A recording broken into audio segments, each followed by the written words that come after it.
खाच के विलय की चर्चा, सियासी गलियारे में हलचल तेज।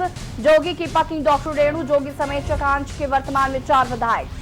आर्थिक मामलों पर केंद्र सरकार की बैठक, पीएम मोदी की आवास पर बैठक की तैयारी। देश की अर्थव्यवस्था पर होगी चर्चा।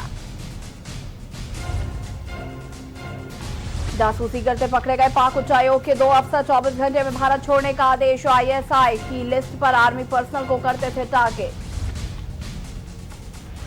मुंबई के मशहूर संगीतकार वाजिद खान का निधन, किडनी की बीमारी और कोरोना से गई जान। कुछ महीने पहले ही हुई किडनी ट्रांसप्लांट। आप देख रहे हैं के न्यूज, खबरों का सारथी। बढ़ेंगे खबरों में। छत्तीसगढ़ सरकार ने लॉकडाउन शर्तों के साथ 31 जून तक बढ़ा दिया है। केंद्र सरकार के निर्देश के बाद रविवार देर शाम संशोधित आदेश जारी किए गए।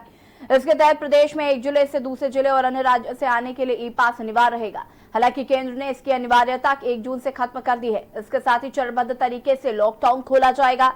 वहीं सार्वजनिक पार्क, स्पोर्ट्स कॉम्प्लेक्स और स्टेडियम 7 जून तक बंद रहेंगे। राजधानी रायपुर समेत प्रदेश में 8 जून से धर्मस्थल, मॉल, बाजार और होटल वगैरह खुल जाएंगे।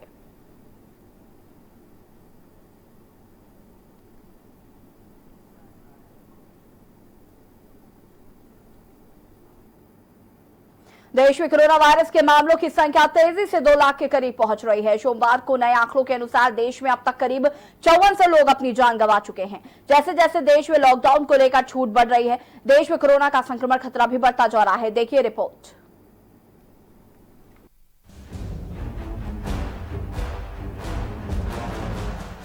देश में कोरोना वायरस के मामलों की संख्या लगातार बढ़ती जा रही है और सोमवार को कुल आंकड़ा 2 लाख के करीब जा पहुंचा। स्वास्थ्य मंत्रालय द्वारा जारी आंकड़ों के मुताबिक देश में अब कोरोना वायरस के कुल केस की संख्या 1,90,000 से ज्यादा है। अब तक देश में इस महामारी की वजह से करीब 5,400 लोगों की मौत हो गई है। वहीं ठीक होने वालों की संख्या 91,818 हो गई है। स्वास्थ्य मंत्रालय के अनुसार पिछले 24 घंटे में देश में 8,392 कोरोना वायरस के केस आए हैं, जो अब तक का सबसे अधिक उछाल है। देश में 24 घंटे में कोरोना की वजह से करीब 230 लोगों की मौत की रिपोर्ट की गई है। देश में सबसे ज्यादा प्रभावित राज्यों में महाराष्ट्र सबसे ऊपर है। यहाँ अब तक कोरोना वायरस के कुल मामलों की संख्या 67,000 के पार हो गई है, जबकि 36,000 से अधिक एक्टिव केस हैं। राज्य में अब तक कोरोना वायरस की वजह से 2,286 लोगों की मौत हो चुकी है। महाराष्ट्र के बाद तमिलनाडु में करीब 22,000 केस, दिल्ली में 19,000 केस, गुजरात में 16,000 केस हैं। महाराष्ट्र के बाद गुजरात ऐसा राज्य है जहां पर कोरोना वायरस के कारण 1,000 से ज्यादा लोगों की मौत हुई है। पिछले 1 हफ्ते में देश में कोरोना वायरस के मामलों की रफ्तार काफी तेजी से बढ़ रही है। अब भारत दुनिया के कोरोना प्रभावित देशों की लिस्ट में 7वें नंबर पर पहुंच चुका है। भारत ने सोमवार को नए आंकड़ों के साथ ही जर्मनी और फ्रांस को भी पीछे छोड़ दिया है। कोविड-19 से अमेरिका में सबसे ज्यादा प्रभावित है। अमेरिका में इसके मरीजों की संख्या 18.37 लाख के पार पहुंच चुकी है, जबकि 1,06,195 लोग अपनी जान गंवा चुके हैं। ब्राजील, भारत, रूस और पेरू जैसे देशों में भी मरने वालों की संख्या लगातार बढ़ रही है। स्पेशल डेस्क के न्यूज। छत्तीसगढ़ की सियासत में नए समीकरणों की सुपुआहट शुरू हो गई है। पूर्व मुख्यमंत्री अजीत जोगी की मृत्यु के बाद उनकी पार्टी जनता कांग्रेस छत्तीसगढ़ के कांग्रेस पे विलय की खबरें राजनीतिक गलियारों में तैर रही हैं। चर्चा है कि प्रदेश कांग्रेस प्रभारी पीएल पुनिया अगले कुछ दिन में छत्तीसगढ़ आएंगे और जखांच का कांग्रेस में विलय हो जाएगा। हालांकि इन चर्चाओं में कोई भी कांग्रेस नेता पुष्टि करने को तैयार नहीं है।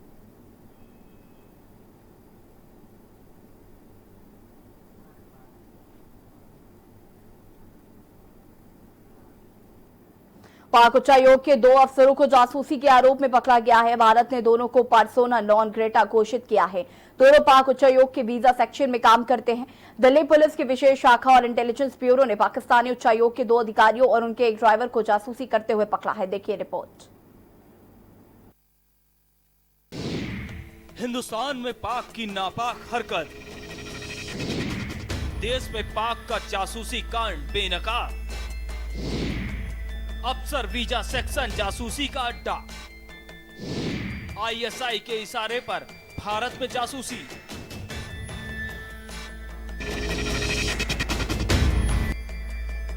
हिंदुस्तान में पाक की नापाक हरकत एक बार फिर से बेनकाब हुई है।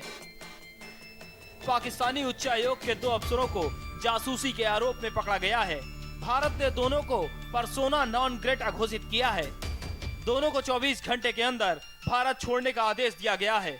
इस बाबत पाकिस्तान के उप राजदूत को एक आपत्ति पत्र भी जारी किया गया है, जिसमें यह सुनिश्चित करने को कहा गया है कि पाक के राजनयिक मिशन का कोई भी सदस्य भारत विरोधी गतिविधियों में लिप्त न हो और अपनी स्थिति से असंगत व्यवहार न करे। दिल्ली के करोल बाग से रंगे हाथ पकड़े गए आबिद हुसैन और ताहिर हुसैन उच्चायोग के वीजा सेक्शन में काम करते थे। विदेश मंत्रालय के मुताबिक भारतीय कानून प्रवर्तन अधिकारियों ने दोनों को पकड़ा था। इन दोनों अफसरों पर महीनों से एजेंसी की नजर थी। बताया जा रहा है कि ये दोनों आर्मी पर्सनल को टारगेट करते थे और उनकी लिस्ट ISI देती थी। वहीं इस बड़ी कार्रवाई पे पाकिस्तान ने उल्टा ही भारत पर साजिश का आरोप लगाया है। पाकिस्तान ने कहा है कि ये पूर्व नियोजित योजना के तहत कार्रवाई हुई है, जो पाकिस्तान विरोधी प्रचार का एक हिस्सा है। बता दें कि पाकिस्तान उच्चायोग में काम करने वाले आबिद के पास से दिल्ली के गीता कॉलोनी के नासिर गौतम नाम का आधार कार्ड मिला है। आबिद और ताहिर आर्मी पर्सन को टारगेट करते थे और खुद को इंडियन बताते थे। इसको लेकर ISI बकायदा लिस्ट देती थी किन किन लोगों को टारगेट करना है। इन दोनों अफसरों पर महीनों से एजेंसी की नजर थी। रविवार को दोनों वीजा असिस्टेंट करोल बाग के इलाके में मीटिंग के लिए गए थे। दोनों के खिलाफ भारत के पास पुख्ता सबूत हाथ लग चुके हैं और पाक फिर एक बार बेनकाब हो चुका है। स्पेशल डेस्क के न्यूज। कबीरधाम जिला तो वैसे आदिवासी बहुल क्षेत्र है, जहां जिले के ऊपरी या संतह में आदिवासियों का जनजीवन व्यतीत हो रहा है। साथ ही इन्हें देश के राष्ट्रपति के दत्तक पुत्र के नाम से भी जाना जाते हैं। यहाँ कई वर्षों से 14 बैगा आदिवासी परिवार निवासरत हैं, जहां प्रशासन ने ही इनके जीवन यापन और सुविधाओं को ध्यान में रखकर बिजली, पानी, पहचान पत्र, रोजगार guarantee, job card, smart card, प्रधानमंत्री गैस योजना का लाभ से लेकर राशन कार्ड जैसी सुविधाओं से इन परिवारों को लाभान्वित किया है। लेकिन सुविधाएं मिलने के बाद भी इन परिवारों के लिए ये सब सुविधाएं शून्य में बदलती दिखाई दे रही हैं। लेकिन वन विकास निगम यहाँ 14 बैगा परिवारों को उनके लकड़ी से बने आशियानों से दूर करने में भिड़ी हुई है। जहां बैगा परिवारों को वन विकास के अमलों और अधिकारियों द्वारा लगातार आशियाने छोड़ने के लिए मजबूर किया जा रहा है।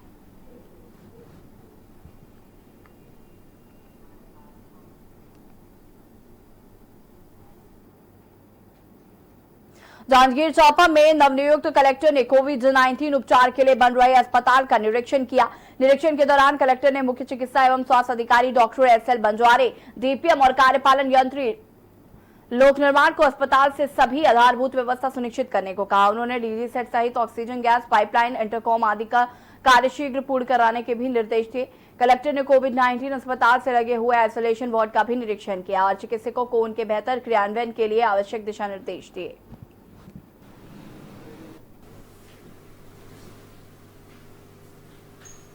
हॉस्पिटल में काफ़ी तेज़ी से कार्य चल रहा है, जिससे हम यहाँ भी मरीजों का इलाज कर सकें। तो उस दिशा में कुछ निर्देश कल मैंने विजिट किया है, तो कुछ चीज़ें जो है त्वरित गति से करने के लिए निर्देश दिया है, ताकि अगले 10 दिनों में से 15 दिनों के बीच में हम यहाँ पर कोविड-19 के इलाज के लिए तैयार हो सकें। जांजगीर चांपा जिले के ग्राम पंचायत खोखसा स्थित महाविद्यालय में 34 प्रवासी मजदूरों को 14 दिनों के लिए क्वारंटीन पर रखा गया है। क्वारंटीन पर रह रहे सभी 34 मजदूर वहां ड्यूटी कर रहे सरपंच और सचिव से लड़ाई झगड़ा करके ग्राम पंचायत खोखसा के सार्वजनिक तालाब में नहाने चले गए थे, जिसकी शिकायत वहां ड्यूटी कर रहे सचिव ने जांजगीर थाने में कराई। सचिव की शिकायत पर जांजगीर पुलिस ने सभी 34 मजदूरों के खिलाफ महामारी अधिनियम के उल्लंघन का मामला दर्ज कर लिया है। सभी को वापस क्वारंटीन सेंटर में भेजकर उन्हें हिदायत दी गई है कि दोबारा वह इस तरह की गलती ना करें।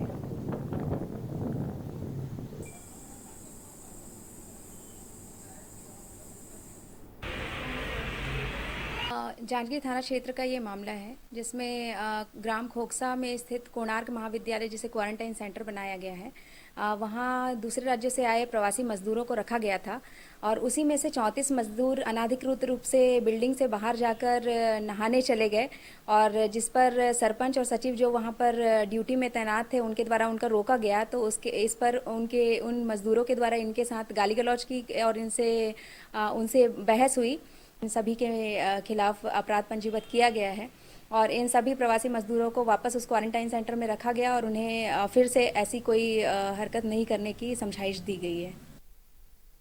महासमुंद जिले में कोरोना पॉजिटिव का पहला केस पाया गया है। महासमुंद के बसना ब्लॉक के संतपाली गांव में पहला केस पाया गया, जहां क्वारंटाइन सेंटर में रखे गए प्रवासी मजदूर का कोविड-19 टेस्ट पॉजिटिव मिला है। आपको बता दें कि यहां मौजूद 15 मजदूरों का सैंपल 18 मई को जांच के लिए रायपुर एम्स भेजा गया था, जिसकी रिपोर्ट पॉजिटिव आई थी। जिले में पहला मामला सामने आने के बाद जिला प्रशासन हरकत में आया और क्वारंटाइन सेंटर के 3 किलोमीटर के दायरे को कंटेनमेंट जोन घोषित कर दिया। जिला प्रशासन और स्वास्थ्य विभाग की टीम संतपाली पहुंच चुकी है। संतपाली गांव में महाराष्ट्र से लौटे 15 मजदूरों को गांव के स्कूल में क्वारंटाइन किया गया। इसके साथ ही स्वास्थ्य विभाग और प्रशासन की टीम मजदूर का संपर्क डेटा खंगालने में जुट गई है। प्रशासन ने गांव को सील कर क्वारंटाइन सेंटर के आसपास के क्षेत्रों को और पूरे गांव को सैनिटाइज किया है। साथ ही गांव में स्वास्थ्य विभाग सर्वे भी कर रही है। कलेक्टर ने मामले की पुष्टि की।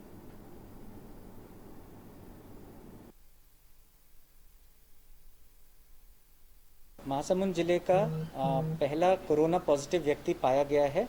यह व्यक्ति लगभग 45 से 50 इयर्स एज ग्रुप के हैं, मेल मेंबर हैं।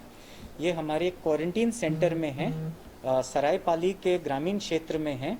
इनकी और जानकारी अभी पुष्टि हुई है पॉजिटिव होने की, तो और जानकारी आना शेष है। इसके संपर्क में जितने लोग हैं उसकी कांटेक्ट ट्रेसिंग चल रही है और साथ साथ इसके टच में जो भी लोग आए हैं उसकी एक शीट बनके उन सब का सैंपल लेकर भेजा जाएगा और उनको कंटेनमेंट में रखा जाएगा।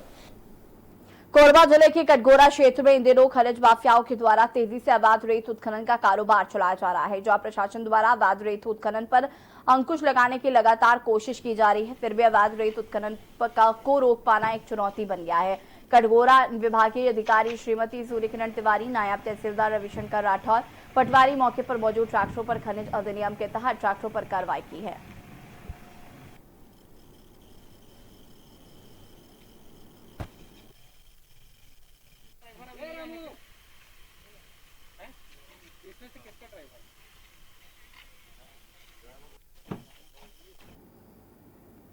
खबर सूरजपुर से है, जहां स्वास्थ्य विभाग की लापरवाही देखने को मिली। आपको बता दें कि यहां वो सेफ्टी किट लावारिस हालत में रखा मिला, जिसे पहनकर स्वास्थ्य कर्मियों को क्वारंटाइन किए गए लोगों की स्वास्थ्य जांच करनी होती है। ये किट लापरवाही पूर्वक क्वारंटाइन सेंटर के बाहर रखा हुआ था, जो कि स्वास्थ्य के लिए बड़ा खतरा साबित हो सकती थी।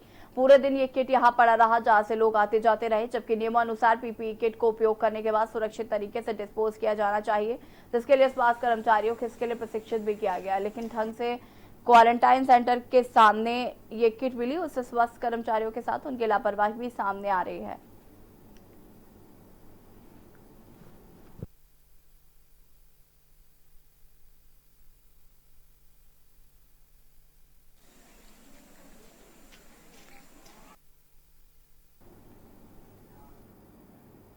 छत्तीसगढ़ के प्रथम मुख्यमंत्री अजीत प्रमोद जोगी के निधन के बाद 3 दिन के राजकीय शोक दिवस घोषित किया गया। ऐसे में बलौदाबाजार जिले के नगर पंचायत बलाईगढ़ के पंचायत भवन में लगाए गए तिरंगे झंडे की अपमान होने का वीडियो सोशल मीडिया में तेजी से वायरल हो रहा है।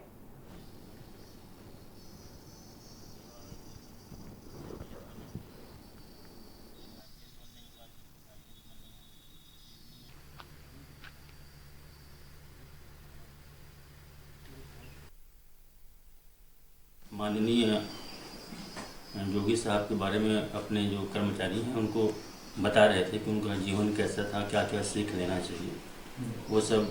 और 2 मिनट का हम मौन धारण किए थे। उसी दौरान हल्का सा आंधी हवा चली, जिसके कारण जो नीचे का क्लैंप है वो खिसक गया और झंडा झुक गया था। चूँकि हम लोग उस वक्त शोक मुद्रा में थे और हमारा नीचे में थोड़ा सा बातचीत हो रहा था, तो ऊपर तरफ ध्यान नहीं गया। पूरा विश्व कोरोना वायरस के कहर से जूझ रहा है। ऐसे में कुछ स्थानों में मौसम का कहर देखने को मिल रहा है। बलरामपुर जिले में मौसम का कहर छाया हुआ, तेज बारिश के साथ आंधी तूफान भी लगातार हो रही थी। ऐसे में कई बड़े बड़े पेड़ गिरने के साथ ही लोगों के घर के छप्पर उड़ गए। तूफान के कारण बिजली के खंभे भी गिर चुके थे, जिससे कि लोगों ने बिजली भी नहीं मिल पा रही। और साथ ही यदि किसान वर्ग की बात की जाए तो उन्हें भी अत्यधिक नुकसान हुआ है।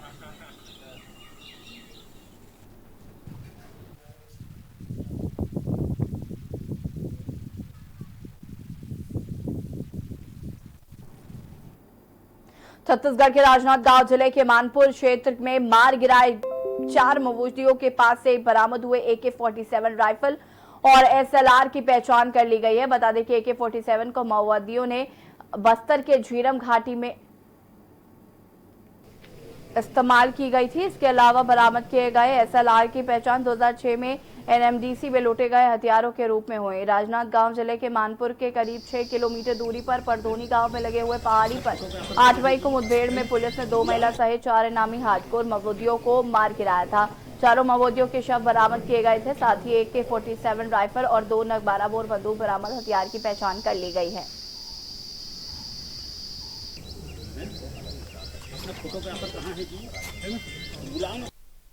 घटना से गायब हुई थी, ये अभी रिकवर हुई है। दूसरा जो SLR था वो 2006 में हिरोली दंतेवाड़ा में NMDC के मैगजीन पे हमला हुआ था, नक्सलियों ने हमला किया था, जिसमें CISF के 8 जवान शहीद हुए थे और 14 SLR गायब हुई थी। वो दूसरी जो SLR है वो उस एक घटना से जुड़ी हुई पाई गई है।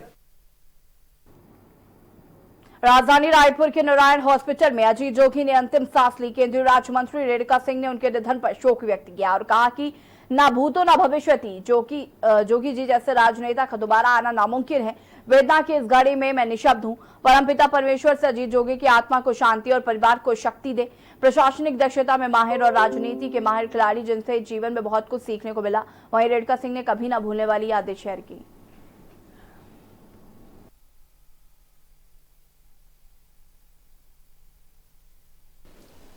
छत्तीसगढ़ के पूर्व मुख्यमंत्री श्री अजीत जोगी जी के निधन से हम सब बहुत दुखी हैं और पूरे छत्तीसगढ़ के वासी स्तब्ध हैं। उनका इस तरह से चले जाना हमारे छत्तीसगढ़ प्रदेश के लिए बहुत अपूरणीय क्षति है।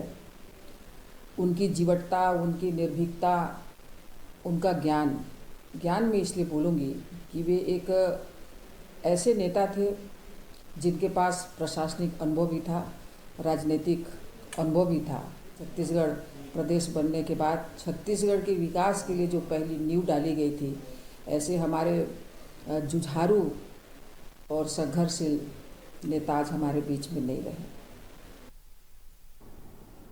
छत्तीसगढ़ में दूसरे राज्यों में फंसे मजदूरों की वापसी का सिलसिला पिछले कई दिनों से चल रहा है और वापसी के बाद 14 दिन क्वारंटाइन सेंटरों में रखा जा रहा है। जो अधिकांश सेंटरों में रुके श्रमिक अव्यवस्था को लेकर शिकायत कर रहे हैं और कई जगह क्वारंटाइन सेंटर से भाग जाने की खबर भी लगातार आ रही है। और इस बीच मुंगेली के ग्राम बाकी में सरपंच और हुल्हाबाग युवा समिति द्वारा प्रेरित किए जाने पर उच्चतर माध्यमिक विद्यालय बाकी की क्वारंटाइन सेंटर में रुके मजदूरों द्वारा विद्यालय परिसर में इस विपरीत समय को भी यादगार बनाने पौधारोपण किया जा रहा है। साथ ही समिति द्वारा पूर्व में रोपित किए गए सैकड़ों पौधों के आसपास उगे घास का साफ सफाई और मिट्टी की खुदाई कर खाद और पानी प्रतिदिन शाम को डाला जा रहा है, जिसकी सराहना ग्रामीणों से लेकर सामाजिक संस्थाओं के द्वारा की जा रही है।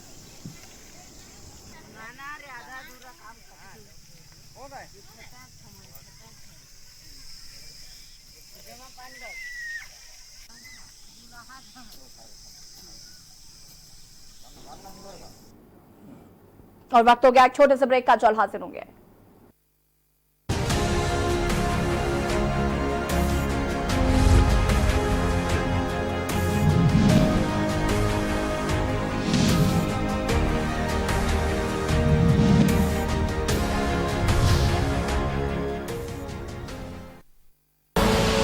आप देख रहे हैं के न्यूज, खबरों का सारथी।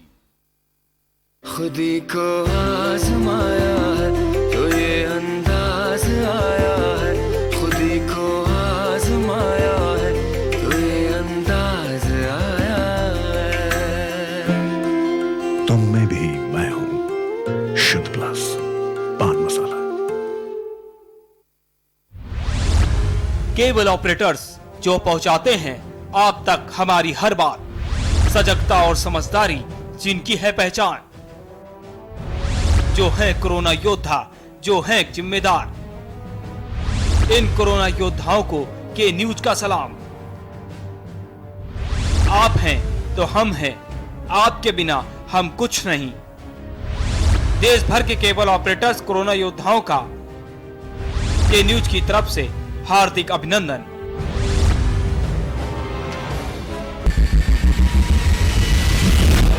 कोरोना संकट के पल पल की अपडेट आप तक पहुंचा रहे हैं 100 कोरोना योद्धा। जुनेद अहमद, संजय विश्वकर्मा, अबरार अली, आमिर रजा, मोहित कश्यप, मुकेश कुमार, संदीप शर्मा, संदीप गुप्ता, आलोक मिश्रा, कृष्णा, जहीर अहमद, सिद्धार्थ प्रताप सिंह, दिलदार खान, वरुण शर्मा, अजीत गिरी, गोपाल वर्णवाल, सैयद सभी अब्बास, अर्जुन देव वार्ष्णे, अमित कुमार। सबसे बड़ी महामारी, सबसे बड़ी कवरेज। आप देख रहे हैं के न्यूज, खबरों का सारथी।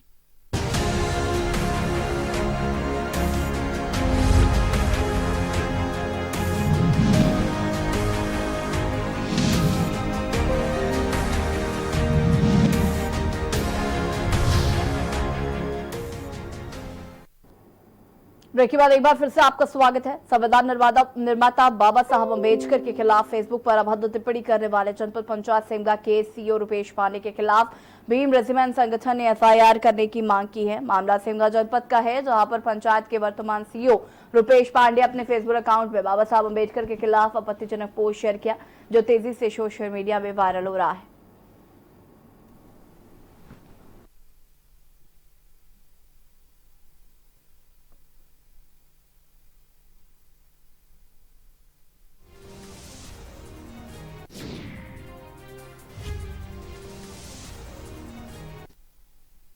आज माननीय रुपेश पांडे जी जो वर्तमान में जनपद सीईओ है, वो फेसबुक में अभद्र टिप्पणी किया है बाबा साहब अम्बेडकर के बारे में।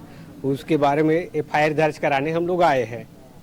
जो फेसबुक अकाउंट में अपने बाबा साहब के बारे में अभद्र टिप्पणी किया है कि 6 साल की उम्र में चोरी किया है। पंचायत के सिमगा के सीईओ वर्तमान में जो रुपेश पांडे पदस्थ है, वो अपन फेसबुक अकाउंट में बाबा साहब डॉक्टर भीमराव अंबेडकर संविधान निर्माता बाबा साहब के खिलाफ में अभद्र टिप्पणी करके पोस्ट करे। ओकर पोस्ट में वो है ये कहे है कि बाबा साहब 6 साल के उम्र में चोरी करीस।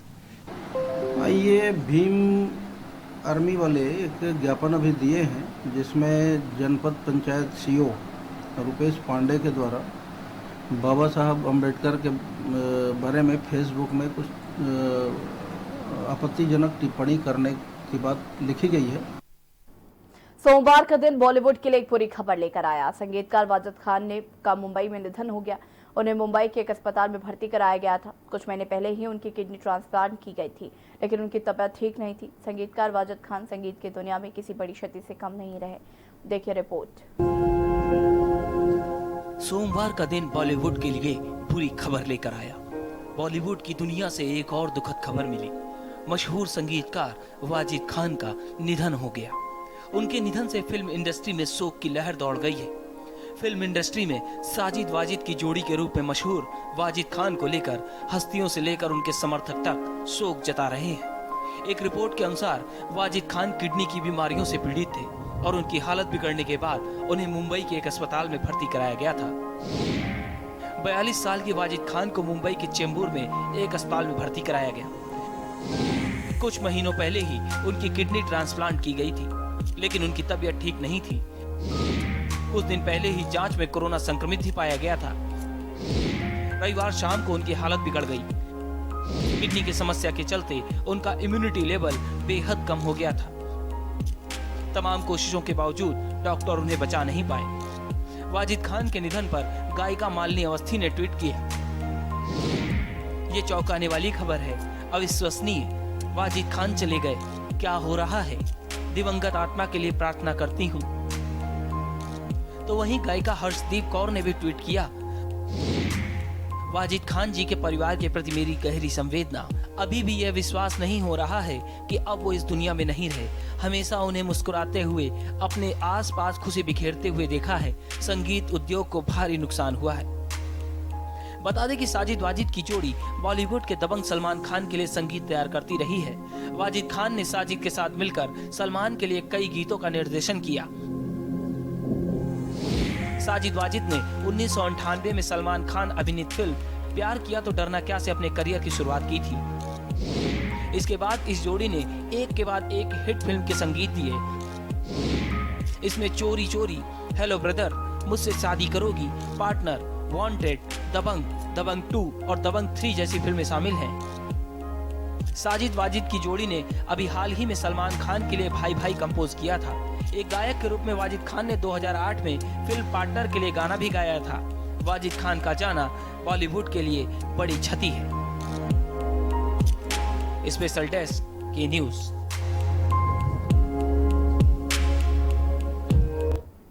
छत्तीसगढ़ के बुलेटिन में फिलहाल इतना ही। दीजिए मुझे इजाजत। देखते रहिए के न्यूज इंडिया। नमस्कार।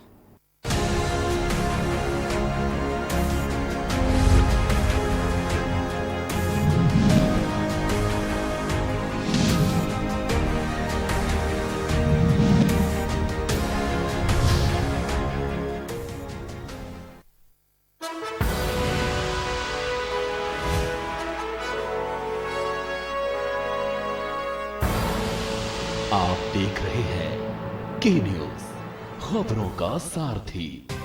आईपीएल पान मसाला, इसमें है सिगमोगा की मशहूर सुपारी, केरल के बागों से इलायची, सोलन के जंगलों से उत्पादित शुद्ध कत्था, असली फूलों की खुशबू और प्योर चंदन के तेल से निर्मित 0% निकोटीन, 0% टोबैको युक्त आईपीएल पान मसाला।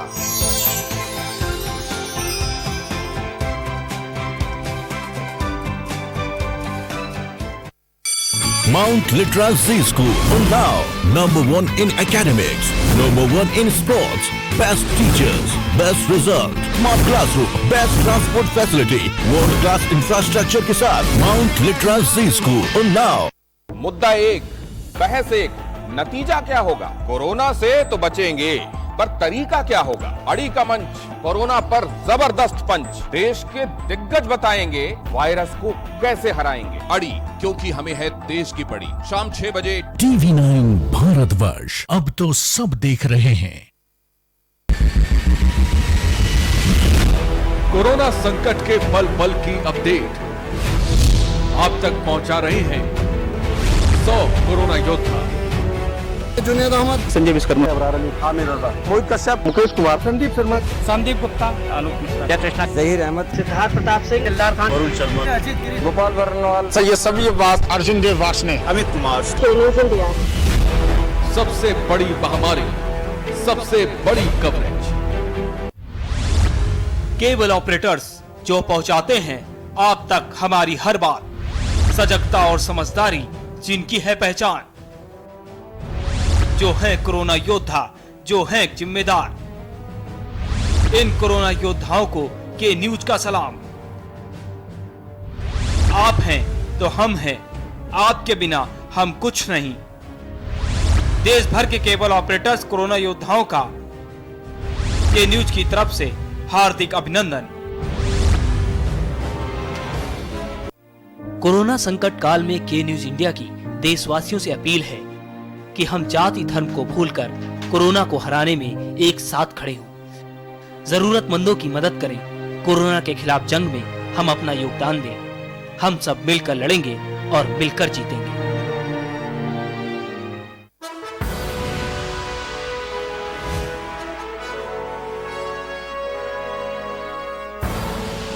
आप देख रहे हैं के न्यूज, खबरों का सारथी।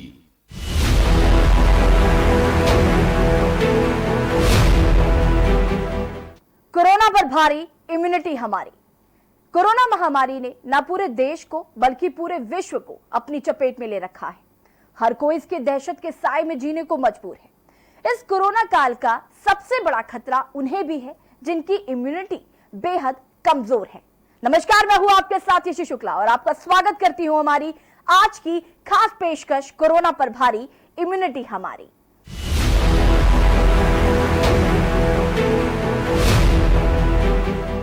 कई रिपोर्ट्स में इस बात का दावा किया जा चुका है कि कोरोना वायरस की चपेट में वो लोग आसानी से आ रहे हैं जिनका इम्यून सिस्टम बेहद कमजोर होता है, क्योंकि हमारी इम्यूनिटी का सीधा संबंध सही खान पान से होता है। हेल्दी डाइट से शरीर का इम्यून सिस्टम बढ़ता है। हालांकि अब तक कोई ऐसी रिसर्च सामने नहीं आई है जिससे ये पता चल सके कि कोई खास फूड आइटम कोरोना से लड़ने में मददगार है। वहीं पिछली कुछ स्टडीज में यह पाया गया है कि कुछ खाद्य पदार्थ स्वास्थ्य में सुधार करने में मददगार हैं और शरीर में अन्य आक्रामक वायरस से लड़ने की क्षमता को मजबूत करते हैं।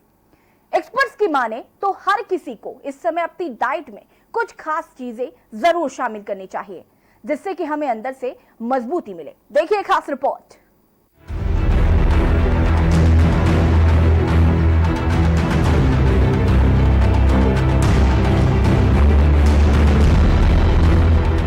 कोविड-19 से लड़ने के लिए कई शहरों को लॉकडाउन किया जा चुका है। घर से काम करने, सार्वजनिक जगहों पर न जाने की हिदायतों का पालन करना बेहद महत्वपूर्ण है।